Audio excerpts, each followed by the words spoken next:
C'est un travail de plusieurs années qui nous a permis d'avoir bien entendu le pavillon orange, mais c'est surtout une expérience qu'on a eue sur la commune d'Anoul avec la tempête de 1999 sur laquelle il a fallu travailler, je dirais, pour les élus de façon pas improvisée, mais je dirais de façon amateur.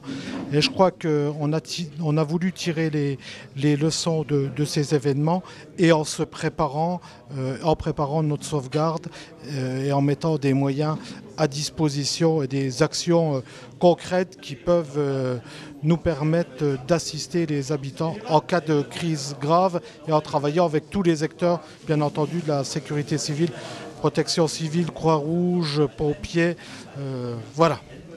Et donc la loi de 2004 a bien mis la séparation entre le secours et la sauvegarde. Mais avant l'accident, le mieux, c'est de s'en prévenir. C'est-à-dire de tout faire pour que la catastrophe n'arrive pas. Le mieux, c'est protéger sa population, c'est-à-dire de trouver des ouvrages pour que si la catastrophe arrive, la population ne prenne pas trop de dommages. Ça, c'est de la responsabilité municipale. Ensuite, informer la population. Eh bien, on va planifier la réponse pour que si la catastrophe arrive, on soit prêt à intervenir le plus rapidement. Merci mon général. Eh bien. Quand on a certains individus, certaines communes qui se portent en avant d'un mouvement national, qui se portent en avant d'un mouvement local, eh bien elles sont ensuite en capacité de partager leur savoir-faire avec les autres communes présentes dans l'ensemble intercommunal.